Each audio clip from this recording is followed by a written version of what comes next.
Hello and welcome back to the Lenko Show. This is episode number 117. And today we are discussing how mindfulness can improve athletic performance. So this is something I'm a massive fan of it.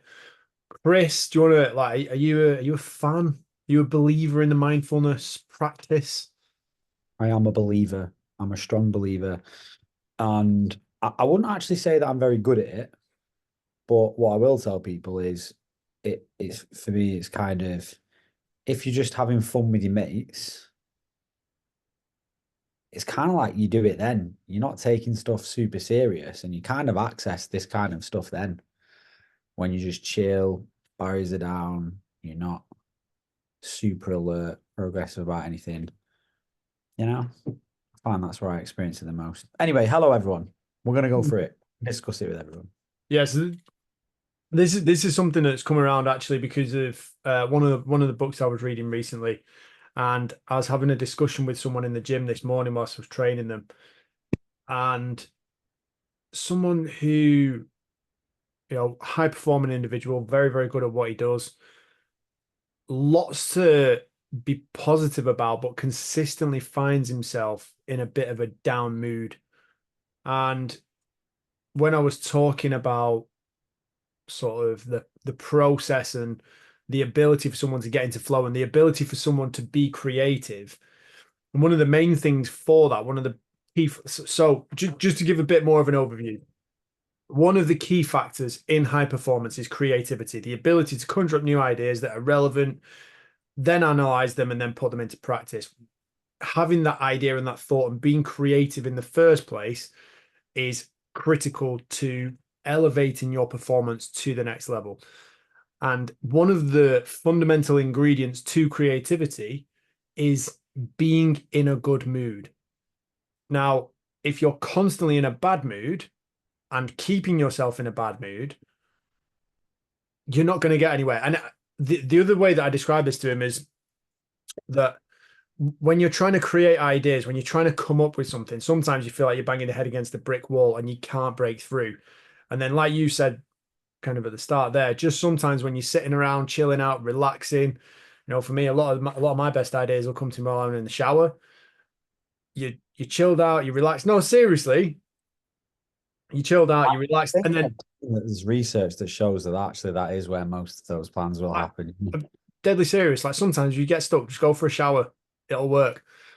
But the thing is, whilst you're not actively thinking about it, it doesn't mean that the whole process of solving the problem has shut down. So if you pay attention to something, somewhere in your brain is constantly working on it. It is trying to develop the little neural connections and piece everything together for you so that you can actually progress. And you'll experience this as an idea will seemingly come to you from thin air like that.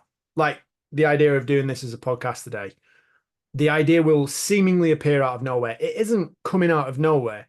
You have conjured that idea through the thoughts you've had previously, through the information you've gained previously, through the experiences that you've had in your life up to this point. Everything has culminated in creating that environment in your mind where you can then solve that little piece of a puzzle. So give yourself a little bit of credit for it. It's not like the ideas just come to you from the divine. You've actually come up with it yourself. So well done for starters. So and this is where he kind of then talked about how he finds it really, really difficult to get himself in a good mood. And this was where we then started talking about the practice of mindfulness and being with one's thoughts. And everybody has their own different way of doing it. So whilst we're kind of covering some information and covering some ground on this today, just bear that in mind that what we do, what me and Chris practice, it's not a one size fits all approach. There are definitely different things that work for different people. So just take what you can from this, implement what you can, implement what you want, and hopefully, from our point of view, you gain something from it, and it gives you something useful to go on. Yeah, I think it goes with anything, and it's the same for any of the podcast episodes that we give. Like, listen to what we say, and then try to understand and learn and apply the underlying principles. And that is how you can individualize it to yourself and create your own blueprints and your own plans, etc. What Alex does is not the same as what I do. We're different people. What I do will undoubtedly be different to what you do or what you find most effective. So yeah, we have got, let's say, practical application of both what we do and what we give clients and members and other people to do as well. But it doesn't mean it's going to be the same for you. So experiment, practice, play, use the principles. What's your current mindfulness practice like? I wouldn't say I have a specific one. I think for me, obviously my I don't really know what the correct word would be to articulate this, but so I'm just going to try and say it like a child. The thing that I need the mindfulness for now is jujitsu. I don't need it for like strength training. Well, it's not that I don't need it. I'm not above it. It's not anything like that. But strength training and the conditioning stuff is kind of second nature to me. So I'm kind of, in theory, accessing it by default a lot of the time, just because I'm so used to doing it, if that makes sense. So I don't have a practice for that. I just go and I do what I know I need to be doing, and I know how I need to do it, etc. But with grappling and with fighting, I and again, this is obviously specific to me, strong, but not technically skilled. Let's just call it as it is. So I'm very strong, very explosive, very powerful, not technically skilled. So what do I do the second I get into a situation I'm not used to being in? I don't go, right, I need to be super strong here, but my brain and my body do. They will clinch, they will create a lot of systemic tension, and I will try and produce a lot of force to either throw someone away or rip someone off me or move them where I need them to go. But unfortunately, in jiu-jitsu, it doesn't always work out that way, especially when if someone's bigger than you, you can have twice the problem anyway. And if someone's really, really good, which unfortunately for me, being a beginner, they're all better than me pretty much. So it doesn't always work out that well, and you end up wasting energy. So for me, I've got certain things. One of them is to genuinely, I have certain rounds where I roll where I focus on being weak, where I have to pretend that I am weak so that I can, and this is legit as well. This is what I do. I've been told by a professor, imagine that I'm weak. I don't have the strength that I do have, because that's my natural default anyway, and focus solely on getting in the right positions and using the right technique. So it's honing in and focusing on the specific part of where does this need to go? What does this need to do? What's this? It's not a whole, right, apply the perfect triangle. Okay, get into the perfect mount position. Like start shimmy. It's one thing at a time, and it's just, okay, in this position, how do I relax? Literally being present, being mindful, and then make sure that I'm using technique to do whatever I'm going to do, one step at a time. That's literally what it is for that, making sure that I'm trying to be weak. And then I also have, on top of that, because that is very, very, very difficult because it's cognitively demanding. And if anyone has not tried something like this before, try working out whilst also trying to solve complex problems. It is fucking well hard. Sorry for swearing. It is, and I'm certain that there's research. We'll have to try and find this. I'll try and find this at some point. Um, People were doing bodybuilding and then playing table tennis in between, and they found that it massively impaired cognitive function and their reflexes and agility and things like that, because it was requiring a lot of their brain to do the bodybuilding and then in between play Come on, table. don't be giving bodybuilders credit for using their brains to build. Are you joking? So I don't think it was used by bodybuilders. It was people doing bodybuilding style training, which is a very like, I think I made this comparison last time. Bodybuilding is lazy. You can sit down and do your leg extension whilst texting your gran. All you need to do is just focus on doing your leg extension and just let your leg burn. in a sense, that's kind of a mindfulness practice when you think about it, because you're just letting it happen. Like you're just being with it and letting it happen. Um, but anyway, my point to that, outside of that, I, was I, I would say so. Hold that thought for 1 second because you're touching on a couple of points. Like if anyone sat there thinking, "Oh, well, that's not relevant," you're just letting it happen. Well, actually, that is touching on point one of the six key benefits of practicing mindfulness. So, my first point is that it enables you to improve your focus and attention. And what you're talking about there is improving your focus and attention, concentrating on just letting it burn. Like you're saying, just let it happen, but it's not just happening to you. That's something that you're actively engaging in self-suffering, which is very, very important because we have a built-in durability to suffer in some respects, and that is also trainable. So the more you practice suffering, like today, I went out for a run with the pooch today, right? Because it was minging, because it was disgusting. So I was stood in the gym and I thought, right, I could stay in here and I could do a workout and then take the dog for a little walk later on. But I thought, actually, no, it's actually disgusting. I'm going to go home, get the dog, get my trainers on, and we're just going to go for it. And we went for like, it turned out to actually be really nice. It was kind of a pointless exercise in the end to that degree, but because I didn't suffer anywhere near as much as some people would argue I probably deserve, or as much as I was even hoping for. So, um, yeah, with regards to suffering, the more you push and lean into that, the more you will be able to tolerate. And that is very, very important that's a very useful trait to have in life. Makes you durable and harder to kill. The other one that you mentioned with regards to your jujitsu is an increase of awareness and body is an increase of your awareness of your body and your movement. So being able to see where you are in time and space, have a feel for those complex movements, like you said, problem solving, like thinking about, my opponent's done this. I'm under a lot of stress right now. I need to analyze what his movements are and also consider my own. Where is my own body in time and space? And then what can I do to actually overcome what my opponent is trying to do? It's that kind of thing. So 2 out of the 6 there. Stay tuned for the other 4. Carry on, Chris. What were you saying about? I told you to hold a thought. Did you hold it? Have you held it well? I lost it, but it's come back. That's good. I was gonna say on the Like a flip side, boomerang.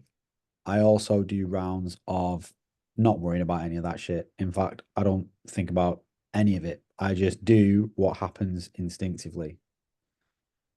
And that is another mindfulness practice. Doing what is happening instinctively. Do you do anything outside of when you're actually physically engaging with someone? Do you do anything separate? As like a separate kind of mindfulness practice, or is it just whilst you're practicing jujitsu at the minute that is your form I of? would say that that's my main one. I have, I guess, I don't do meditation anymore. I've done meditations in the past. I guess How did you find that? And then what would you say to someone that's maybe not thought about doing it before and is a bit skeptical? What would you say? What's about been meditation. yeah. What's been your experience of it? So the thing for me when I first thought about doing it was I thought it's not me. Like I like being active and doing stuff. My brain moves at a million miles an hour, and I wouldn't be able to do it. Which is really funny because me now listens to that and thinks, you sound like you could do with some meditation. How you could do with sitting still and just like chilling out for a minute. I I think I was listening to Impact Theory, which is Tom Belayu, who does like personal development stuff, and he was saying, We do personal development stuff. Why does no one listen to us? Sorry, they do. I'm joking. and he was basically saying about if you look at different habits, if you studied the different habits of top CEOs, top leaders, top business people, all these, he goes, one thing that they talk about that is often seen as being soft and fluffy is they do have some form of meditative practice whereby they are doing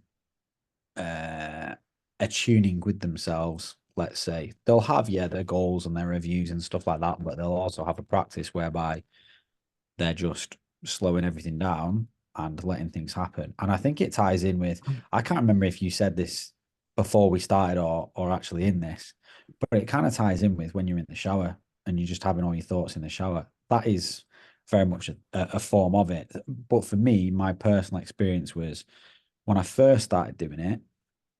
So I'm going to caveat this by saying people of England, uh, uh, if you're from anywhere else, I'm not talking to you. People from England, no, I'm just kidding. Um, I generally do everything the wrong way first, not deliberately, but I'll make the mistakes and then start doing it the right way. I don't do that deliberately, it just generally happens. So what I did was I started doing it when I had my first break in the morning. So I'd go into work 5 o'clock in the morning.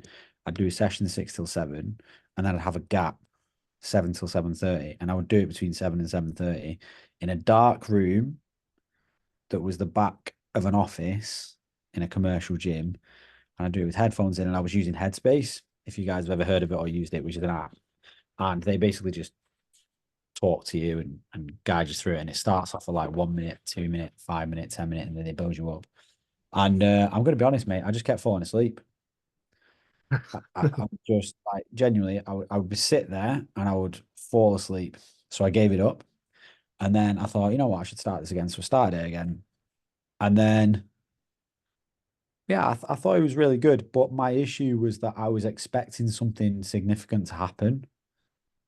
And the whole point of meditation is that you shouldn't be expecting anything to happen. You just let it, like, what happens, happens. You Yeah. sit there, your brain races around because that's what it does. You just acknowledge that it's racing around. Nothing different happens. You don't change fundamentally as a person. You don't have these amazing epiphanies. Well, not But not from not you from might one. do, you could do, but it's not going to come around with the expectation. And I tell you what, little nugget for this, it ties in with um don't remember the name of the book. There's no such thing as being able to do something as completely random. Because the second you think about making something random, you're thinking about it. And now you're going to engage in some kind of pattern that makes it not entirely random. So you can predict the randomness. There's a book somewhere. I'm going to have to do some research to find all these things that I'm quoting. But it makes me think the exact same thing. As soon as you're expecting something, even if you don't consciously know what you're expecting, there is an expectation and therefore likely disappointment or what would be the opposite of disappointment? But And you're yeah, joy. yeah, you're looking to get something specific out of it when that kind of defeats the whole objective and purpose of it. This is a really tricky thing to talk about. You just kind of have to, but this is my experience of it, I guess. My experience was I was going into it trying to do things, and that was the whole problem. I was trying rather than just sitting there and letting it happen, which is what it is, which is kind of what I alluded to with the leg extensions. You sit there and you do the leg extensions and the burn builds up. You don't have to think, oh, I want a big soggy burn. The burn just arises. It's the same thing with a meditation. You just don't have to start thinking specific things. You don't have to get rid of certain thoughts. You just let Yeah, them go. I think this was something that came up in the conversation I had with the client this morning, where I explained kind of a couple of different things, and he was kind of obviously, I think, very, very skeptical, and rightly so. I was like, well, is it really everything it's cracked up to be, kind of thing? And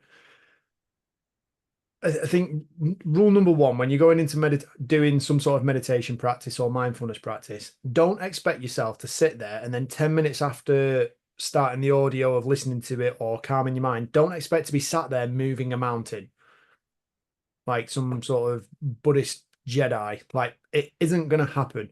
It's like walking into the gym on your first ever day when you've never lifted a weight in your life, expecting to be able to snatch 200 kilos. it's not going to happen. Training this part of your mind, training your mind is literally like training a muscle. You have to pick up the weights, you have to do it with frequency, you have to do it with repetition and consistent practice. And if you can do that, eventually, over time, it is like compound interest.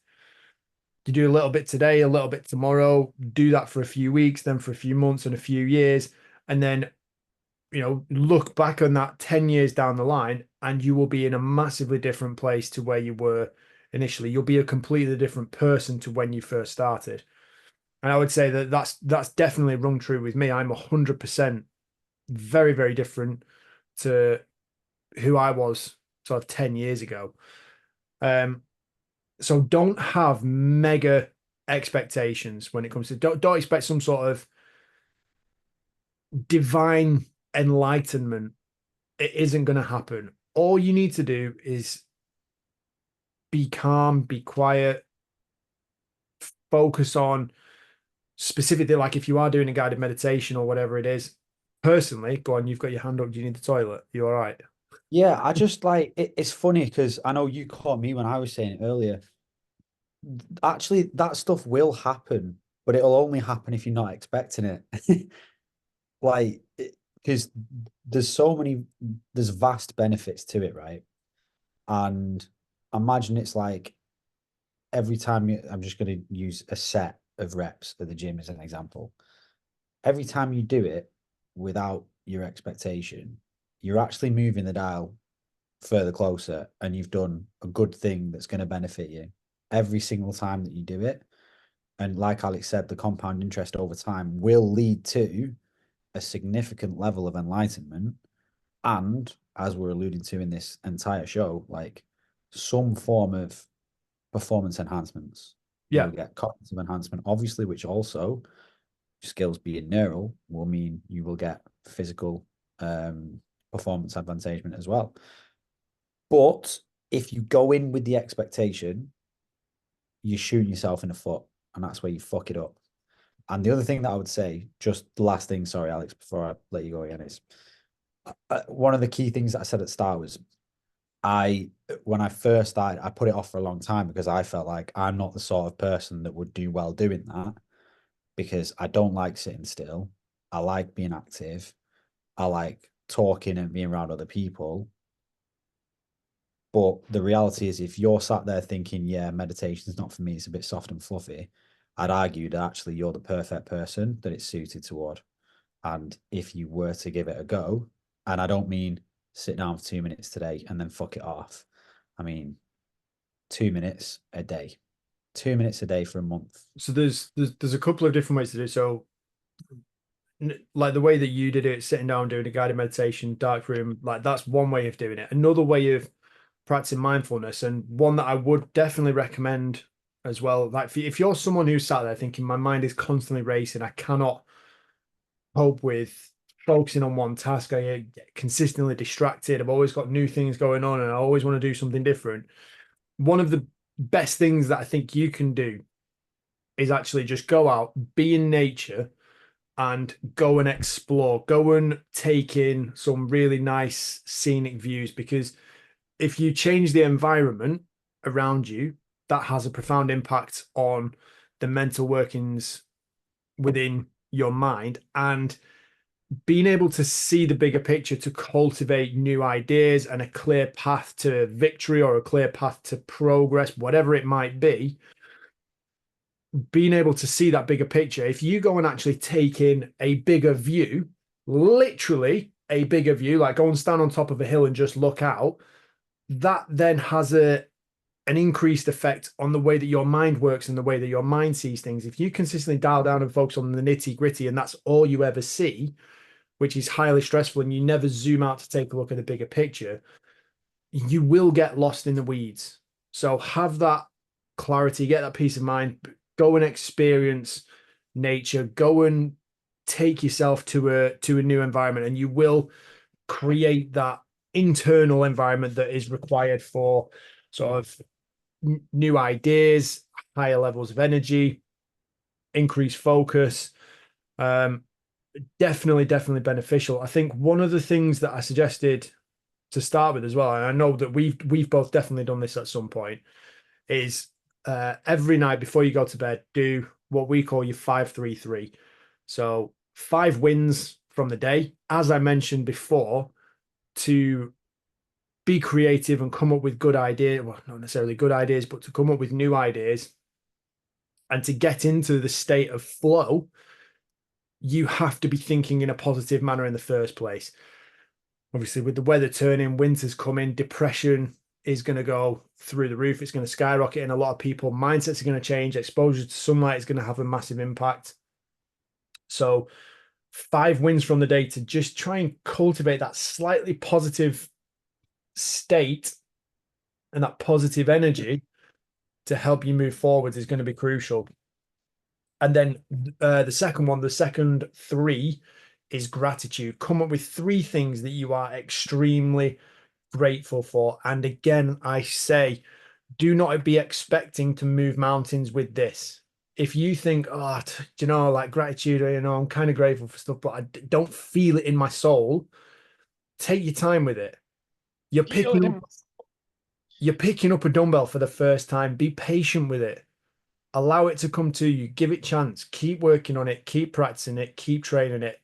Dial that into your thought process every single day. So 5 wins, 3 things that you're grateful for, and then 3 things that you're going to put on your to-do list for tomorrow that you will accomplish. So that no matter what, no matter how shit the next day is, you will get those 3 things done. You will have moved forwards, and you've definitely got 3 things on your to-do list. And then if you need help getting the other 2, if there's nothing else being positive through your day, number 1 can be you managed to get up in the morning to be able to tick off your 3 things on your to-do list. And then the final one could be that you haven't died at some point during that day. So that is a successful day. There's your 5 wins straight away. So you've got 2 things that are related to you not being dead and still actually being alive and breathing and able to contribute to the human race. And then the other 3 were the 3 things you said you were going to do, and you've been honest to yourself and you've stuck by it and you've executed your plan to perfection. So well done. So start with that 5-3-3. The one I'm on at the moment that I actually really enjoy. I find it quite interesting and entertaining in a way. And I don't know whether this has had a bit of a knock-on effect, you see. You'll have to kind of analyze me here a bit, Chris, but I'm doing a lot of reading at the minute. I'm enjoying doing a lot of reading. We've basically binned off TV because there's only a couple of things I'm watching: Rings of Power, and then I'm waiting for the new Grand Tour episode to come out. Like they're pretty much my 2. Oh, and then the NFL. They're my 3 things that I've got going on at the minute that I will pay attention to and watch on TV. Now, aside from that, I'm spending a lot of time reading, and then when I go to bed, I'll continue reading and I go, right, okay, well, I'm feeling a bit tired, or it's essentially time to start the process of going to sleep. So I'll put my Kindle down and I'll lie there. And my mindfulness, my meditation practice is to literally just kind of lie there patiently and just wait. And just any thoughts that pop into my head, whatever it is, no matter what it is, whatever comes in first, kind of grab it and go, well, that's interesting. Let's have a little look at that. Let's play around with that thought. Like what's going on here, and kind of explore the thought and explore the thing that's firing off.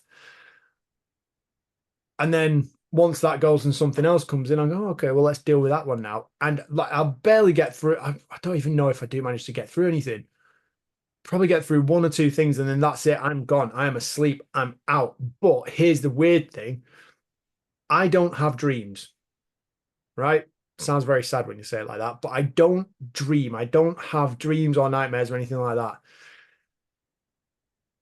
And since I've been practicing this, I have pretty much been woken up, I would say 60 to 70% of the nights where I've been practicing this, where I will have had a very clear and vivid dream. Nothing particularly exciting yet. I'll keep you updated on that. But I have been dreaming, which is really weird. Yeah, interesting. Interesting. Um, I don't really know what to say to that, Alex, but I think it's a good sign. I think Doesn't everybody have dreams? Well, I don't know, but I know that it's for me, it's something that has never really occurred apart from since I've been practicing this form of meditation at that time at night. I've had them on a very frequent basis, way too frequently for it to be a coincidence. That's all I'm Yeah. saying. So let's see what happens. And like weirdly, none of them have actually been related to anything in particular. There was one where I was in some sort of like haunted house, and there was like I remember this distinctively, right? There were like five different levels, and I was very aware there were five different levels. I don't know what the levels would relate to. Five different levels, and what would happen is would certain parts of the house would spontaneously catch fire, and you just all the game was you just got to get out of the house. And with each level, the intensity of the fire, the heat, the amount of fire would just increase. I just found it really bizarre. But I kept playing, I kept going through, and I got to like the fifth level, and it was like, but honestly, it was so weird. And but I suppose like, thinking about that actually, the really strange thing like it was like it seemed real, right? But it was fun. Like I wasn't stressed, I wasn't worried. Like, and I would go back into the house, and it was like the person. This might have been the Rings of Power that caused this, but that like the person that was basically explaining the rules to me was like this kind of Gandalf type figure that would just appear out of honestly would just appear out of nowhere. All the flames would die off, no water or anything to cool it down.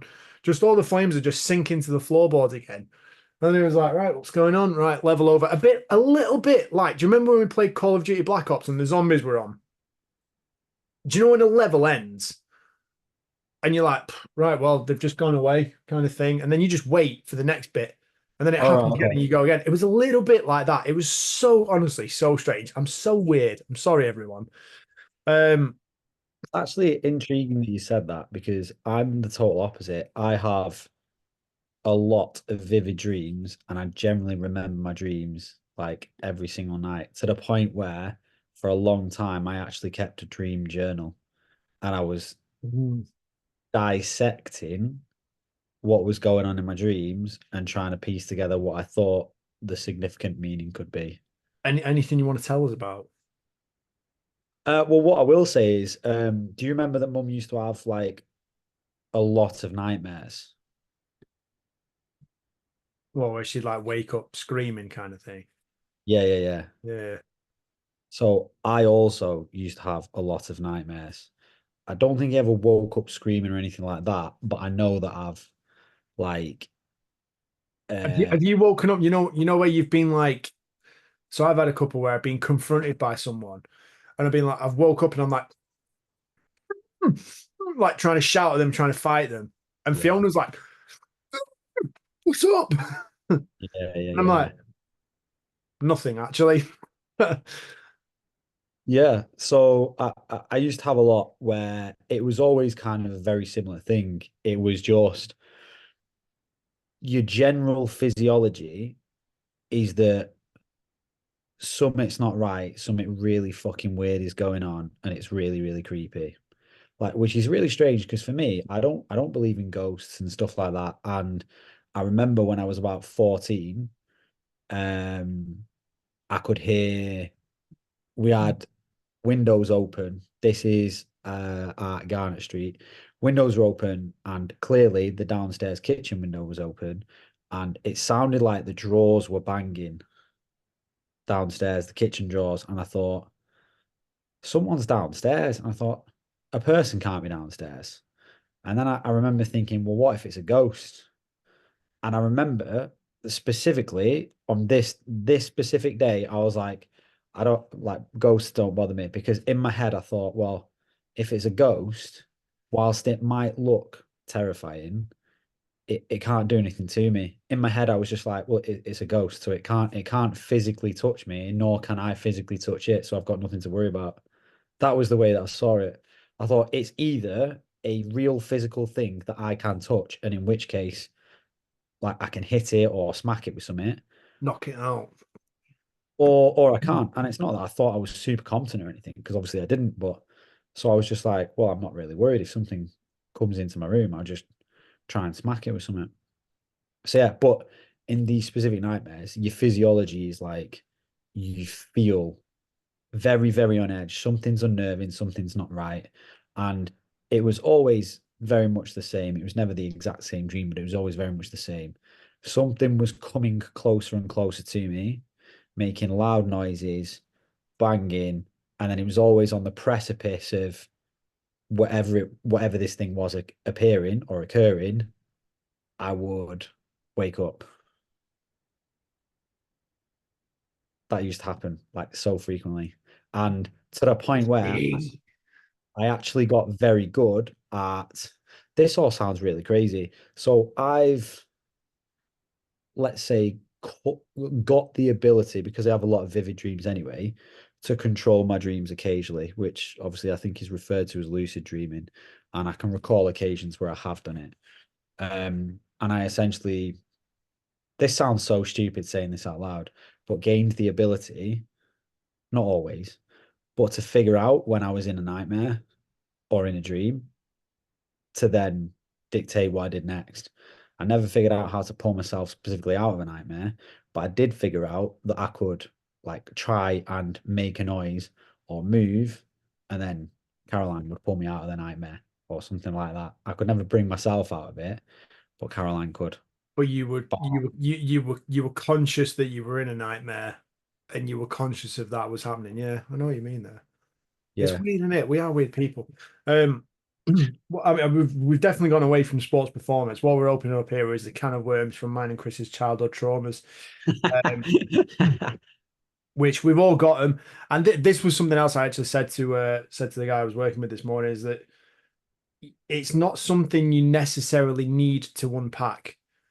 You don't have to try and understand 100% of why you are the way you are. Like there are certain things that it's probably better to just leave alone. Like you've dealt with it and boxed it away in a manner that is sufficient and useful for you to be able to function as a human right now.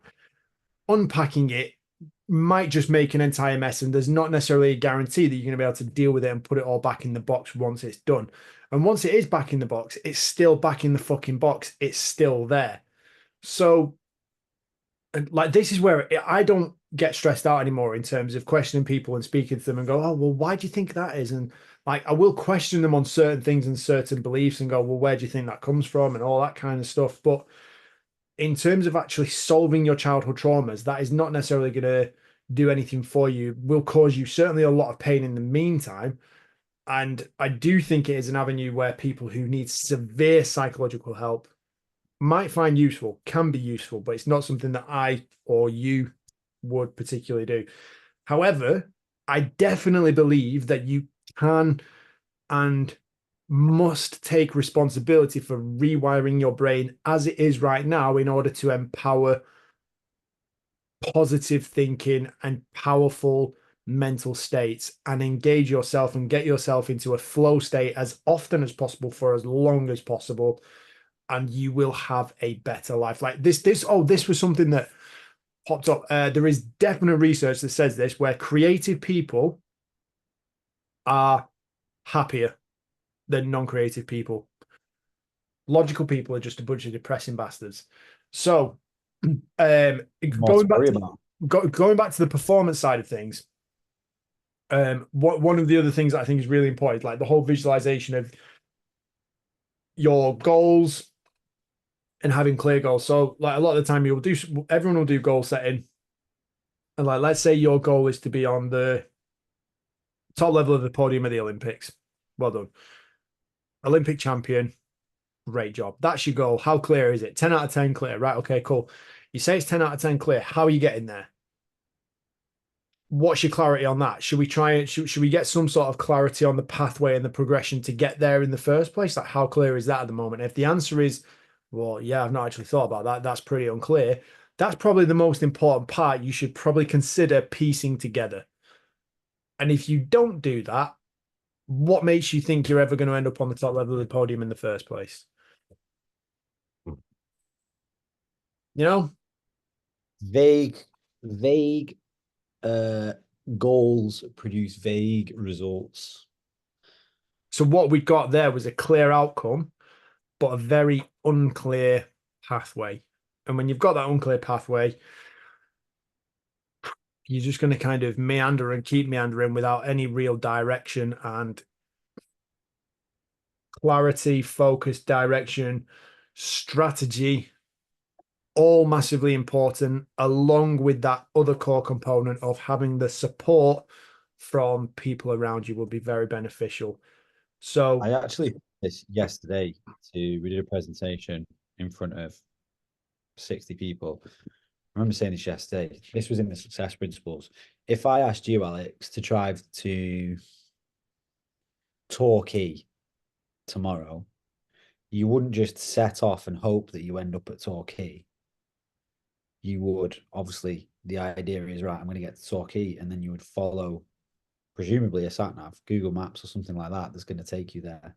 It's the exact same principle. You follow a blueprint that's going to lead you to the destination.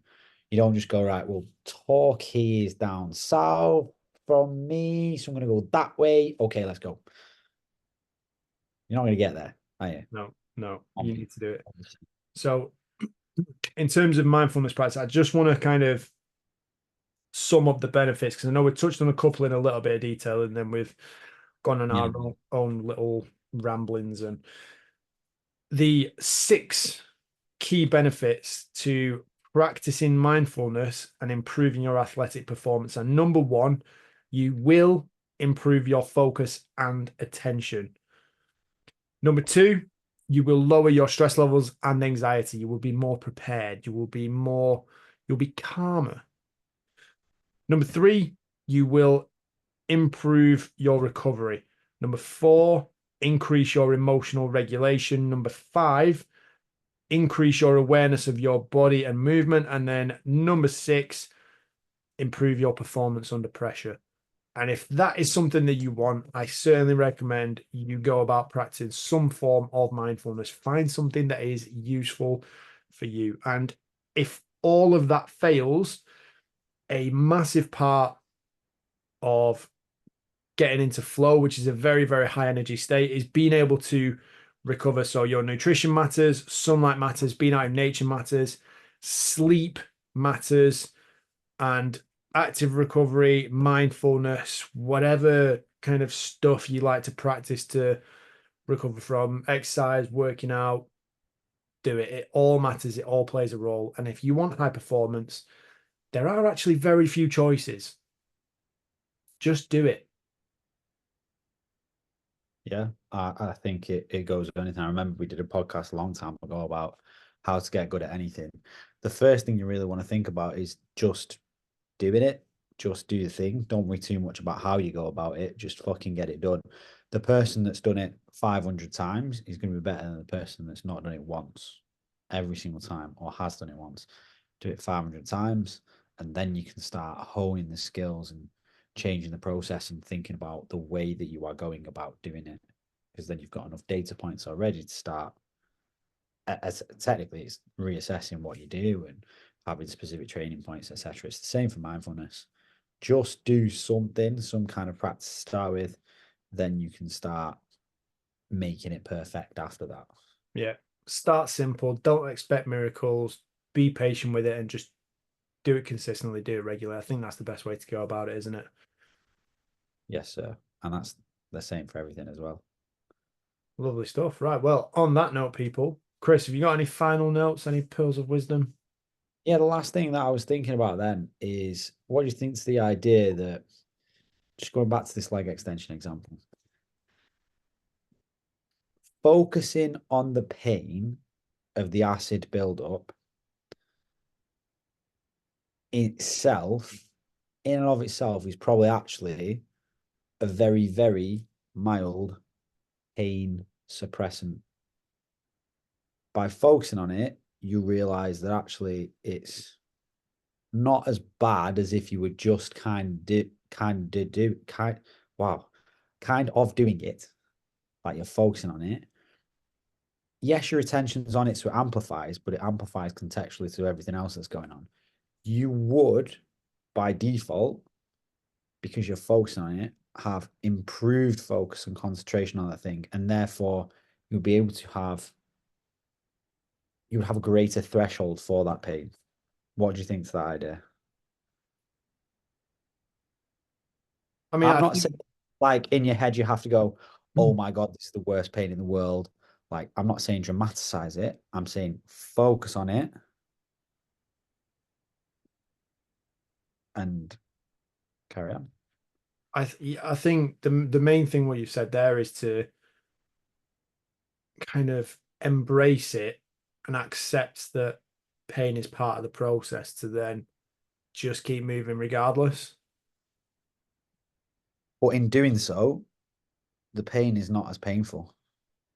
Try, Um, try I it. mean, I mean, I don't know about that. I think that, like, pain is pain. It's just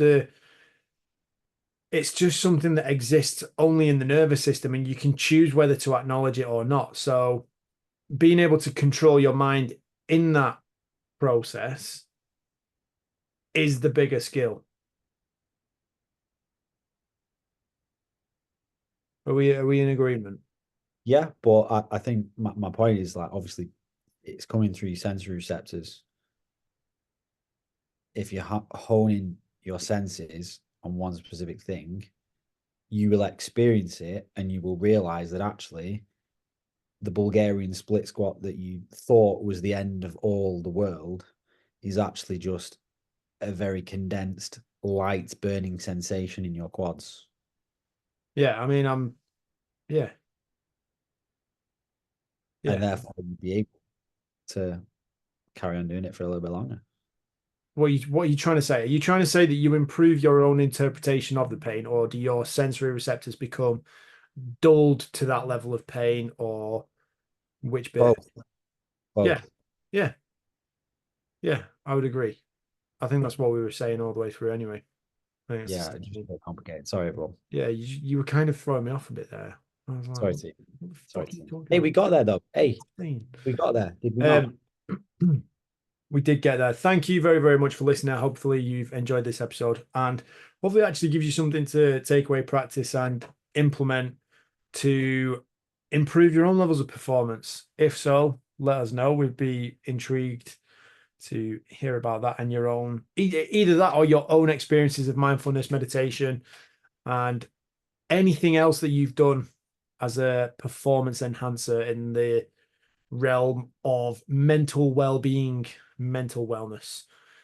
That concludes us for episode 117. So until next time, that is it from me. And that is it from me. Thank you very much, ladies and gentlemen. It has been a pleasure. Lenko out.